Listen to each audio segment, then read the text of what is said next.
For 2 seasons, you have been watching a workplace thriller, but you're actually witnessing the beta test for mind control. Mark is not saving his wife, he's perfecting technology to replace every human consciousness on Earth. And the proof is not hidden, it's been confessed. 3 smoking gun pieces of dialogue that doesn't just solve Severance, they expose the most sophisticated horror story ever told. Today I'm not just giving you a theory, I'm showing you the confession. And once you hear it, you will realize Mark didn't just complete a corporate file, he signed humanity death sentence. The first confession comes in the moment Mark completes Cold Harbor. Here Egan doesn't just congratulate him on his good work, he delivers a statement that should terrify us. One of the most important people in history. So, not employee of the month, not a valuable worker, one of the most important people in history. What kind of corporate filing task earns that distinction? But perfecting the technology for mass consciousness reconstruction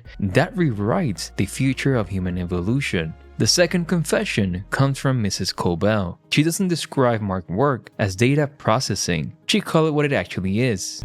Every file you've completed is a new consciousness for her. 25 iterations, 25 beta tests of digital soul manufacturing. Cold Harbor is not just another project, it's the perfected, stable, mass-producible final version. But here's the confession that connects everything. When Cobell explains what Mark has been refining, he reveals the raw material. Her tempers. The building blocks of her mind. So we know this, tempers, not emotions, not feelings, tempers. The exact word here Egan used to describe the fundamental architecture of the human soul itself. So why is this important? This brings us to the third confession, the one that exposed the entire system. Here Egan didn't just found a company, he claimed to have discovered the source code of human consciousness. Woe, frolic, dread, malice. This is not corporate philosophy. This is a technical manual for consciousness construction. I mean, just think about it. This is just crazy. Every MDR employee is not sorting random data. They're using this genuine, personal, human emotional responses to calibrate these 4 fundamental components into a functional consciousness, all according to Cure's precise specifications. So Mark's real job to teach the machine what love, lust, joy, and grief feel like in their purest forms. His unconscious emotional responses to numerical patterns that remind him of Gemma became the irreplaceable training data for digital soul reconstruction. But the horror doesn't stop there. Look at the severed floor corporate structure. Each department serves a specific horrifying function in this consciousness assembly line. Macro data refinement, the emotional calibration unit. Workers use their personal responses to sort and balance the 4 tempers into a stable personality. Optics and design, the memory programming unit. They create the visual and cultural libraries for the new consciousness, implanting a curated set of memories, art, and history for the new consciousness. Wellness, the psychological integration unit. They ensure the stability of the constructed consciousness and perform diagnostics on the human components. Then we have the Go department.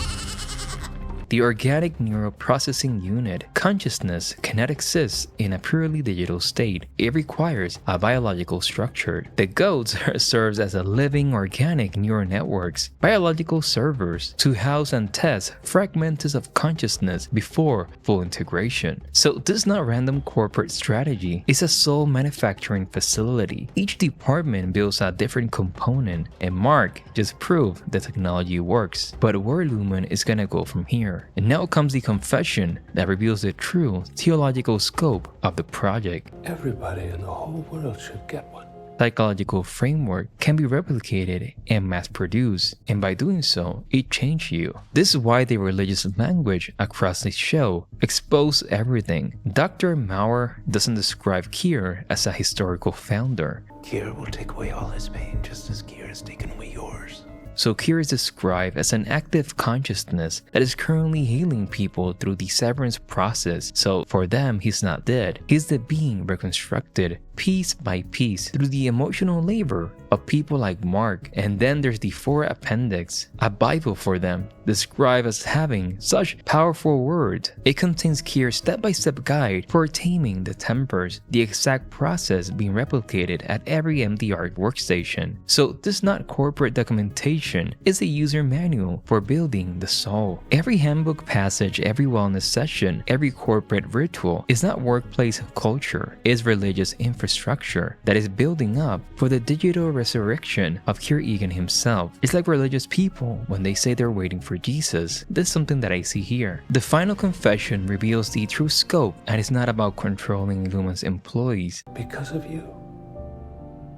2 statements from the Egan's family expose their real target, humanity itself. So he's not talking about his workers, he's talking about everyone. This is the language of a leader describing a future where humanity is remade in the psychological image of his ancestor. Severance ship for every person on Earth. This is not a child fantasy, it's a stated goal of a multi-generational plan for species-level consciousness product. The complete 4-stage plan becomes clear. Stage 1. Research uses severed floor to deconstruct consciousness using Kir 4 tempers. Stage 2. Perfect the technology using Mark's powerful emotional connection to Gemma. Stage 3. Proof of concept complete cold harbor, providing consciousness can be mass manufactured. So we don't know if this can work on other people, but this is the beginning. Stage 4.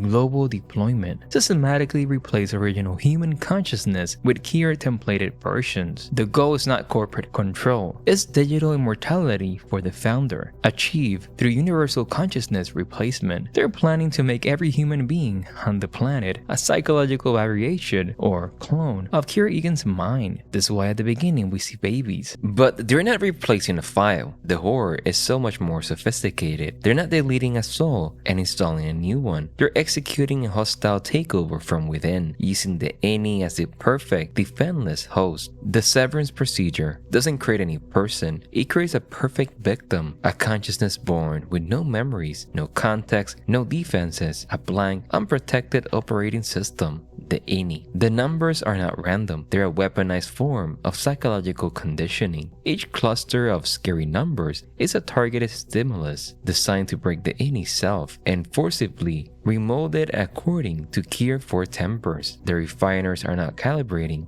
a new soul. They're using their own genuine human emotions. They are the training data for their own removal. Then this is why Mark is so valuable. His Audi's grief for Gemma was the most big emotional fuel Lumen had ever found. Since the beginning when he arrived, crying in his car, every moment his Ini felt a need of unexplained sorrow or a flicker of desperate love.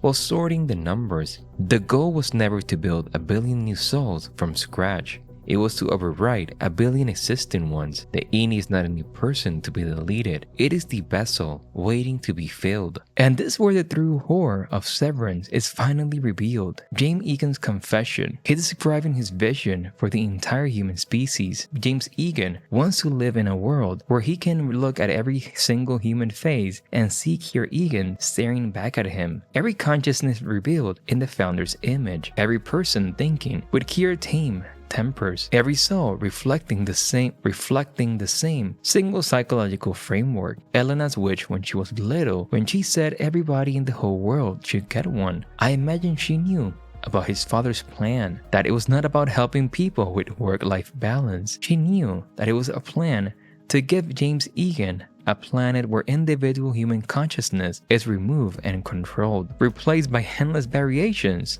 of their founder. So this is the confession.